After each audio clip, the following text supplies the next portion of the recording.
네, 안녕하세요. 업장입니다. 금일은 이 약시에 대해서 살펴보기 위해 이렇게 카메라를 틀게 되었습니다. 약시란 이 사전적 정의로 따져봤을 때 눈에 특별한 이상을 발견할 수 없는데도 불구하고 이 교정 시력이 잘 안 나오는 상태를 의미합니다. 그리고 이 양쪽의 시력 차이가 시표를 봤을 때 이제 두 줄 이상 차이가 날 때도 이제 약시라고 정의합니다. 예를 들어서 오른쪽 눈 시력이 0.8이 나오고 왼쪽 눈이 0.5 이런 식으로 나오면 시표가 이제 세 줄 이상 차이가 나죠. 그러면은 이제 약시라고 부를 수가 있습니다. 약시는 일반적으로 이제 영유아기 그리고 어린 시절에 한쪽 눈에만 이렇게 발생하는 경향이 있습니다. 그리고 약시가 있는 아이들 같은 경우에는 이 입체시 능력도 좀 떨어지는데요. 우리가 어떤 이 한 사물을 볼 때 오른쪽으로 이제 보는 그런 모습이 있고 왼쪽으로 보는 모습이 이렇게 각각 있습니다.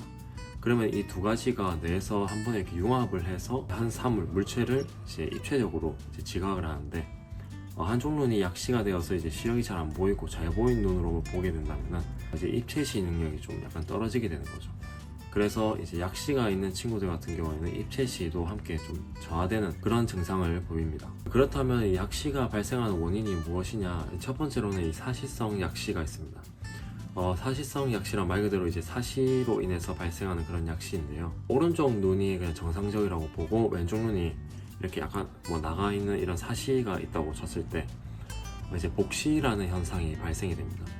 복시란 것은 사시가 있기 때문에 하나로 이렇게 융합이 잘 안 되고 이게 두 가지로 이렇게 퍼져 보이는 거죠. 그래서 여기서 이제 시력이 안 좋은 이제 왼쪽 눈 같은 경우에 점점 억제시키면서 뇌에서 자연스럽게 억제시키면서 한 눈으로만 이 올곧게 보는 눈으로만 이제 계속 보려고 하는 그런 증상을 보입니다.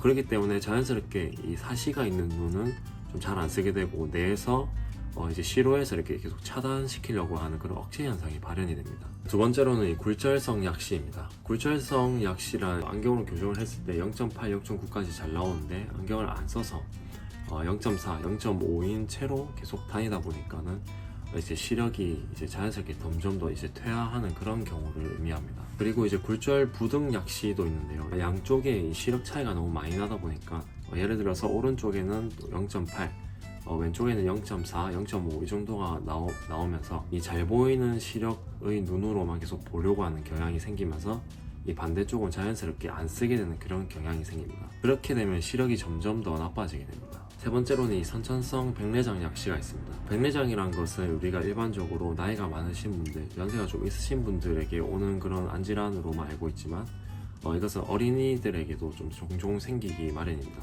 어린아이들도 이제 선천성 백내장을 가지게 되면은 또 백내장 가진 눈이 이렇게 자연스럽게 또 좀 잘 안 보이게 되고 안 가진 이런 깔끔한 눈을 이제 기본적으로 사용하려고 하겠죠.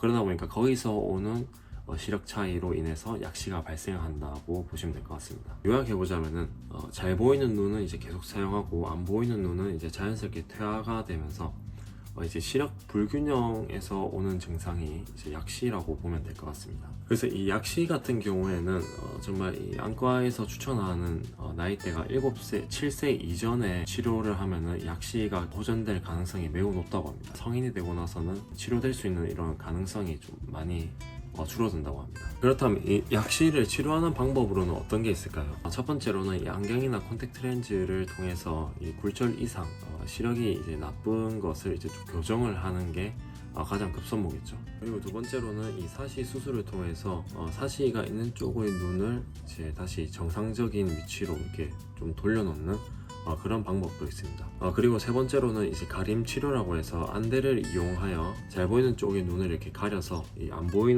보이던 쪽의 눈을 이제 좀 많이 활성화시켜주는 그런 방법이 있습니다. 패치를 사용해서 이렇게 안대를 패치라고 하는데 이제 한쪽 눈을 가리는 이런 방법이 있고 어린아이들 같은 경우에는 이 안대를 씌우면 좀 많이 답답해하기 때문에 아트로핀이라는 약물을 점안시켜서 한쪽 눈, 잘 보이는 쪽 눈을 안 보이게 하는 방법도 있습니다. 이 가림 치료, 패치를 통한 치료를 할 수가 있고 또 약물을 통해서 잘 보이는 눈의 시력을 조금 낮추고 안 보이는 쪽의 눈을 좀 많이 활성화시키는 그런 방식들을 좀 많이 채택하고 있습니다. 그래서 오늘은 약시에 대해서 좀 살펴보았는데요. 약시는 기본적으로 조기에 치료를 하는 게 가장 중요하고 그리고 또 주기적인 시력 검사를 안과에서 또 받아봐야 하고 그리고 무엇보다 보호자의 역할이 가장 중요하다고 말하고 있습니다. 어떻게 케어하냐에 따라서 이 약시가 많이 호전될 수도 있고 아니면 그대로 유지될 수가 있기 때문에 정말 이 보호자의 꾸준한 관심과 좀 노력이 필요하다고 생각됩니다. 오늘도 영상 시청해 주셔서 정말 감사합니다.